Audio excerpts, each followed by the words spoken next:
যদি আপনি জেনা থেকে বেঁচে থাকতে পারেন, আল্লাহ পাক আপনাকে সাক্ষাৎ মৃত্যুর হাত থেকেও বাঁচাতে পারেন।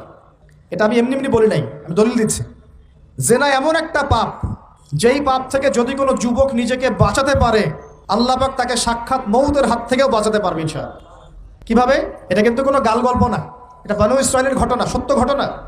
3 বন্ধু যাচ্ছে রাস্তা দিয়ে, হঠাৎ করে ঝড়, বন্ধু 3 জন ঢুকে গেল গুহার মধ্যে। কিসের মধ্যে? গুহায়, যে পাহাড়ি এলাকায় আপনারা থাকেন যারা, গুহার মধ্যে। হঠাৎ করে পাহাড়ের পাথর দিয়ে গুহার মুখটা বন্ধ হয়ে গেল। এখন খোলার কোনো অপশন নাই। সবাই বলছে এখন 3 জন, এখন তো আমরা বের হতে পারবো না। সবাই সবার নেক আমলের ওসিলা দিয়ে আল্লাহর কাছে দোয়া করো। কিসের ওসিলা দিয়ে?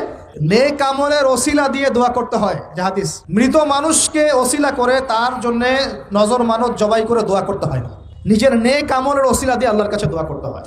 আল্লাহ পাক এখন দোয়া শুনলেন। একজন বলছে, আমি আমার পিতা মাতাকে খুব খেদমত করতাম, তাদেরকে দুধ পান না করে দুধ পান করাতাম না, নিজেও করতাম না, ছেলেদেরকে করাতাম না। আল্লাহ, এই কাজটা তোমার ভালো লাগলে আজকে গুহার মুখ থেকে পাথর সরিয়ে দাও।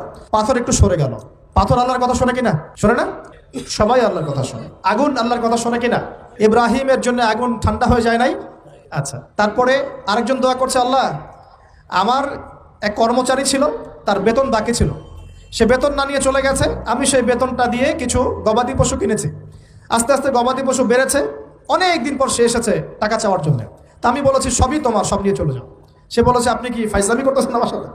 আমার টাকা আমাকে দেন। বলছে, না, তোমার টাকা দিয়ে আমি এটা কিনেছিলাম, আজকে বংশবৃদ্ধি হয়েছে, সব তোমার, নিয়ে যাও। সে নিয়ে গেল। সে বলছে, আল্লাহ, এই কাজ যদি তোমার সন্তুষ্টির জন্য করে থাকি, আজকে আমাকে বাঁচাও। পাথর একটু সরে গেল। এবার তৃতীয় ব্যক্তি, এই ছেলে বলছে, যুবক ছেলে, আল্লাহ, আমার একজন চাচাতো বোন ছিল। কে ছিল? এই যে বয়ফ্রেন্ড গার্লফ্রেন্ড, খালাতো বোন, চাচাতো বোন। এখন তো বিচ্ছিরি অবস্থা। এখন এমন একটা অবস্থা, পশ্চিমা সভ্যতার রিপোর্টগুলো পড়ে দেখি, ভাইও বোনের সাথে জেনা করে। নাউজুবিল্লাহ। ওদের ওখানে নিজের আপন পিতার দ্বারাও মেয়ে সেক্সুয়াল হ্যারাসমেন্টের শিকার হয়। ওরা আমাদেরকে শেখায় এখন ভালো কোনটা মন্দ কোনটা, আর আমরা আমাদের মাথাটা কবে যে বিক্রি করে দিলাম। ওদের কাছ থেকে ভালো মন্দ শিখতে হচ্ছে, কোরআন সুন্নাহ বাদ দিয়ে ওদের কাছ থেকে ভালো মন্দ শিখতে হচ্ছে।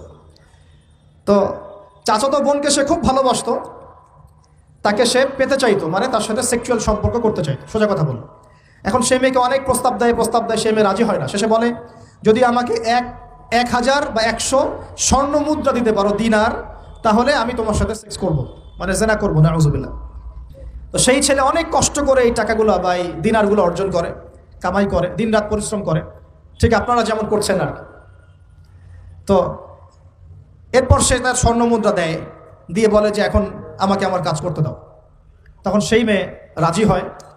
ঠিক যে মুহূর্তে তারা সেক্সুয়াল সম্পর্কটা করবে, ঠিক ওই মুহূর্তেই এই মেয়ে বলে ওঠে, হে আল্লাহর বান্দা, আল্লাহকে ভয় করো। আমি সারা জীবন আমার সতীত্বকে ধরে রেখেছি, কাউকে দেইনি। আমি কারোর সাথে এরকম অন্যায় করি নাই, আমি খারাপ মেয়ে নই, তুমি আমার ইজ্জতটা নষ্ট করো না। কে বলছে কথা? মেয়ে। ওই অবস্থা থেকে কি একটা ছেলের উঠে আসা সম্ভব? এটা কি এতটাই সহজ? এটা কিন্তু সহজ না। সত্যি কথা বলতে এই বিষয়টা কিন্তু এতটাও সহজ না। যারা অবিবাহিত তারা হয়তো বুঝতে পারবে না, বিবাহিতরা বুঝতে পারছে। তো ওই অবস্থা থেকে সেই টাকাগুলো না নিয়ে সেই স্বর্ণমুদ্রা মেয়েকে দিয়ে ওখান থেকে সেই ছেলে উঠে আসে আল্লাহর ভয়ে। সে এখন গুহার মধ্যে আটকা পড়েছে, আল্লাহকে বলছে, আল্লাহ, ওই দিন ওই কাজ যদি তোমার সন্তুষ্টির জন্য করে থাকি, আজকে আমাকে মৃত্যুর হাত থেকে বাঁচাও। সমস্ত পাথর ধপধপ করে সরে গেল গুহার মধ্যে। এটা কিন্তু কোনো গাল গল্প না, এটা বনু ইসরাইলের ঘটনা, সত্য ঘটনা। এই হাদিস থেকে আমি আপনাকে দলিল দিচ্ছি যে যদি জেনার মতো পাপ থেকে আমি সরে আসতে পারি, সাক্ষাৎ মৌত থেকে আল্লাহ বাঁচাতে পারে। প্রিয় ভাই, সেই যুবক আরশের ছায়া ছায়া পাবে যে তার যৌবনকালটাকে আল্লাহর পথে কাটিয়েছে, এবং যাকে কোনো সুন্দরী মেয়ে জেনার জন্য আহ্বান করে, সে বলে আমি আল্লাহকে ভয় করি। আমরা তওবা করি, আমরা কোনো প্রকার জেনার পাপে যাব না ইনশাআল্লাহ। যদি হারাম কোনো সম্পর্ক থেকে থাকে, আজকেই এই নাম্বার ডিলিট করে ফেলতে হবে। আল্লাহ পাক তৌফিক দান করুন। ডিলিট করার আগে আবার ফোন করে বলেন না যে আজকে থেকে আর কথা বলবো না, তাহলে এই কথা আর কোনোদিন শেষ হবে না। একবারেই বন্ধ, ডিসকানেক্টেড। কার জন্যে? আল্লাহর জন্যে। এবং এটা করার পরে আল্লাহকে বলতে হবে, আল্লাহ, শুধু তোমার ভয়ে এবং তোমার সন্তুষ্টি পাওয়ার জন্য আমি জেনা থেকে বেরিয়ে আসলাম। আল্লাহ, তুমি আমাকে হেদায়েত দাও, ঈমান দাও, আমল দাও, এবং তোমার রাস্তায় আমাকে বেহিসাব রিজিক দাও।